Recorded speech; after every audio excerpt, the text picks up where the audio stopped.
feels like a good point. Yeah, a great point. We've been in fantastic form recently. Thought in the first half we was excellent today. I think they only had one shot on target. We nullified their main players, and Mick scored a great goal. In the second half, I think there's something we need to work on. Starting out the blocks a bit quicker. We've done it at Spurs, but today, we started a bit sloppy, a bit heavy-legged while sitting down at half-time, and obviously Phil scored a great goal. But from there on in, it was dig in and give everything we've got for that point. And as much as you know that, when it's Man City and the way they play, it gets harder. That last 20 minutes must be pretty tiring. Yeah, definitely, especially when they're a possession-based team. They've got so many options to pass to, and obviously we're trying our best to cover the lines and get up to people. And I don't know when they bring De Bruyne on with 25 to go. So yeah, I thought the lads were excellent. The way we stayed switched on all game, and yeah, we was brilliant. Do you feel like there's something being progressed towards a better outcome? And you think about the barometer of Man City, only a year ago you were getting pretty heavily beaten. Yeah. I think the last 3 or 4 times they've played it, they've scored 4 or 5 every time. So it shows that we're building something. The manager's been brilliant. The backroom staff, when they took over for the games, have been outstanding as well. I think we found a formation that suits our players. We're working hard for each other. We're giving everything for each other, and that's what West Ham fans expect. And that's what we demand as players. Yeah, and you and Thomas in the middle of the pitch, you complement each other quite well. You presumably can communicate well, because with these international teams, that's not always easy. No, he's brilliant to play with. He's a player that we definitely needed with some legs to make the box and obviously get back as well. And he's added something to the team which is brilliant. He gives us an out all the time, and when he's popping up in the box, we've not really had that over the years. So yeah, it's fantastic to play with him, and of course I don't have to do all the running with Thomas. So yeah, he's brilliant to play with. Well played today. Thank you. God, they almost won it, didn't they, at the end there? For the first time this season in the Premier League, Phil Foden didn't start the game. He came on, he made his point, he won a point. He's now with Matt. Phil, is that a good point in the end or not?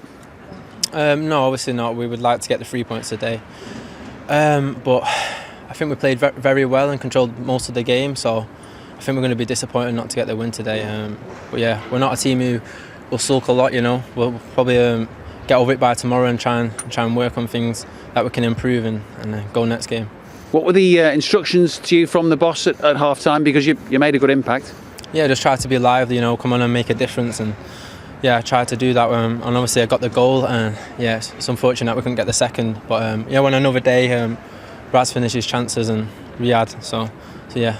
Yeah, I mean, they obviously sit in quite deep. That's their game plan. You played a bit quicker second half. Is that better? Yeah, definitely. I think we came out second half playing a lot quicker, like you said, and playing more aggressive. And yeah, I think we need to just work on finishing more chances, and we should be okay. Yeah, first half, I mean, obviously you were on the side watching, but whether that's the amount of games that are coming thick and fast at the moment and their game plan, it was hard work. Yeah, I think we started slow in the first half. We weren't passing quick enough around the back, and we didn't have good tempo. But I think the manager spoke well at half time, and we came out in the second half playing much better football. Maybe more of the chances need to fall to you. You're in the goals in recent weeks, outings.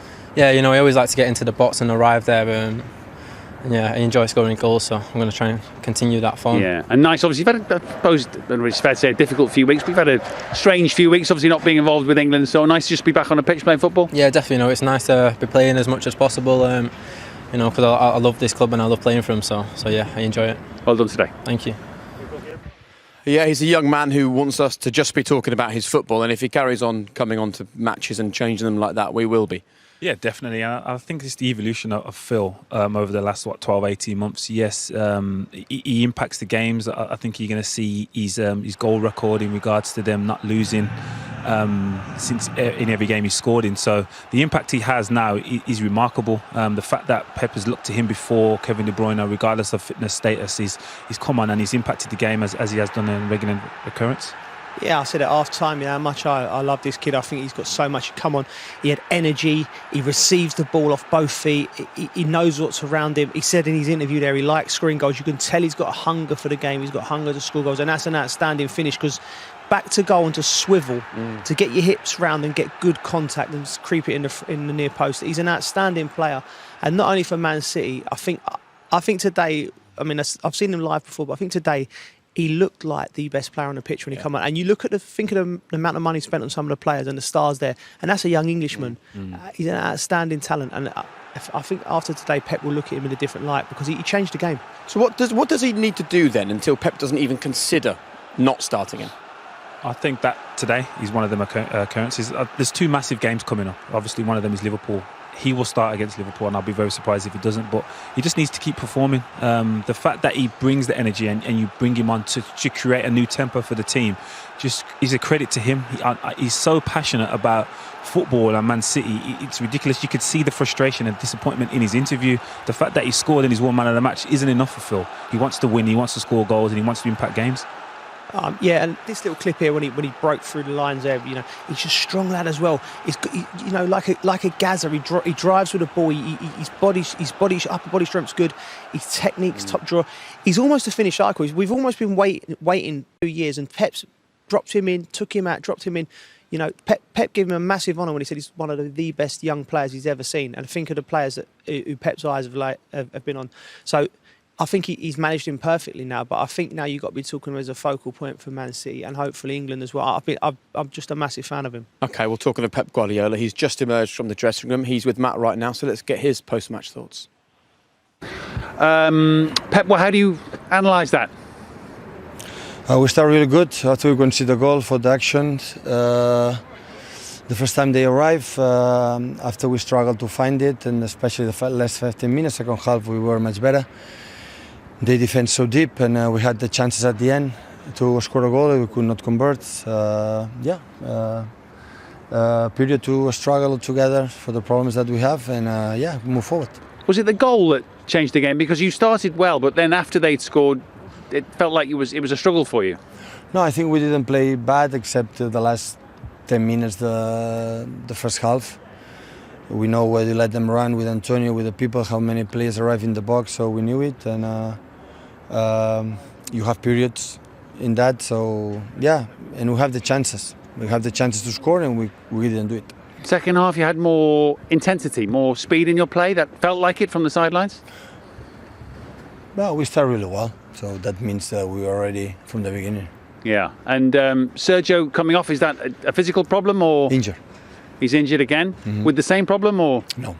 A different problem? A serious problem, you don't know? I don't know. You don't? Okay, and the change at the end with Zinchenko coming on and Cancelo had a very good game on the left. Again, was that tactical or was Kyle a problem or? No, it was to have a left foot in left, a right foot in right. That was the reason why, because in left we go inside with the right, they have problems to lose that balls. We need a player more with the left. And they're a difficult team, West Ham, to play against. Yeah, always. All the teams they are. All the teams? All the teams in the Premier League are difficult, yeah. Yeah, but they're in a good moment. They gave you some headaches today. Yeah, they make a good first half, yeah.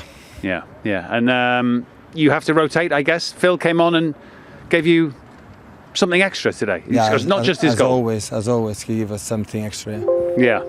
One of the good players, one of the young players that will offer things to your team. Yes. Thank you. You're welcome. Yeah. Well done, Matt. I think sometimes you can tell how frustrated someone is, not by what they do say, but by what they don't say. There was more questions than answers there. Yeah, definitely, obviously, and he's got the right to be frustrated in regards to the performance. But West Ham have earned a point today. They won't come in and they played deep. You expect that because Man City dominate possession in most games, so you can't expect teams to go toe for toe against Man City. You come in here expecting it to be a deep performance from West Ham, and it's your job to kind of create more opportunities.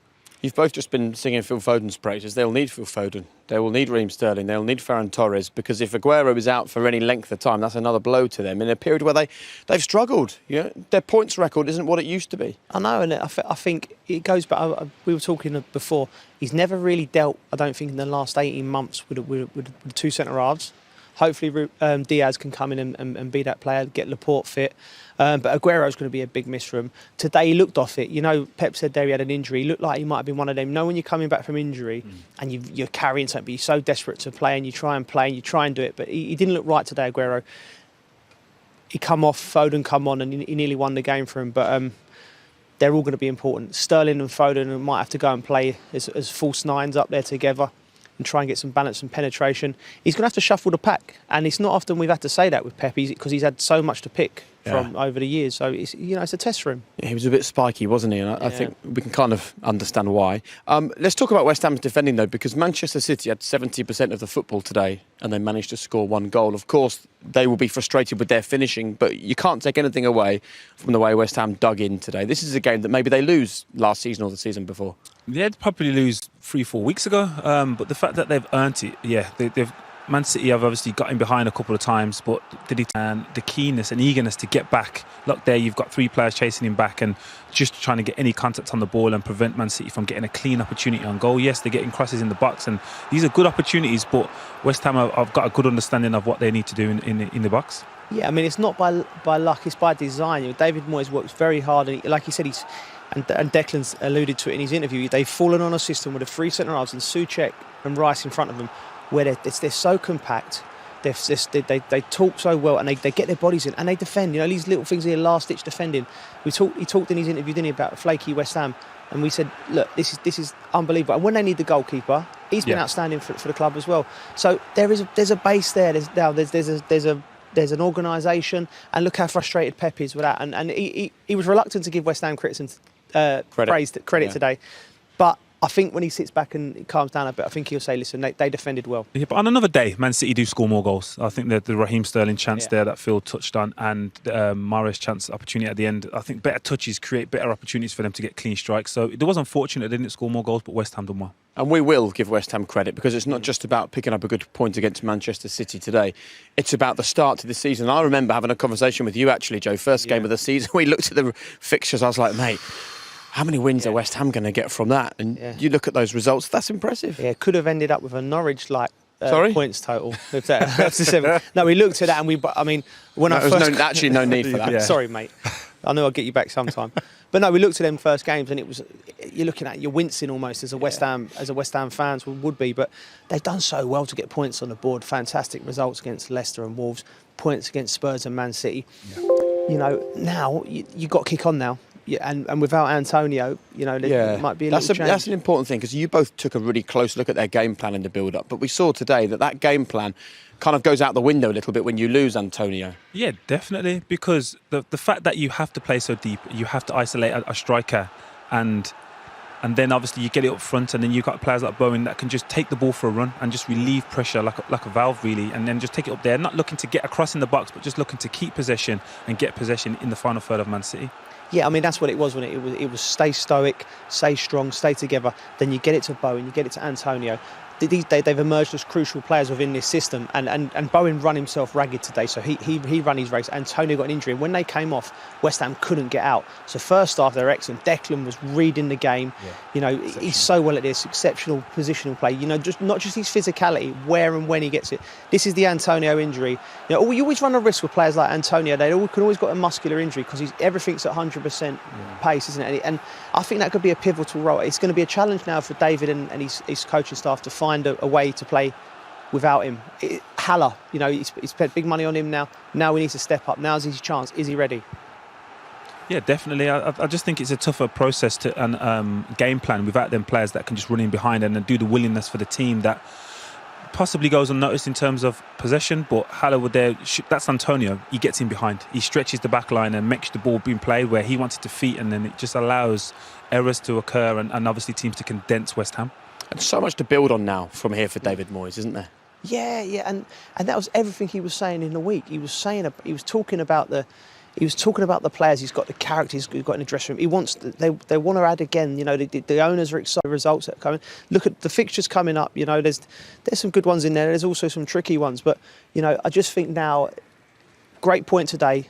Pat everyone on the back. And then you sort of put your onus on your Yarmolenkos and your Hallers who've not been in the team now. Say, right, okay, Antonio's out. Now show us what you can do. Now it's up to these players on the fringes now to come in and take the club on for the next few weeks until Antonio's back.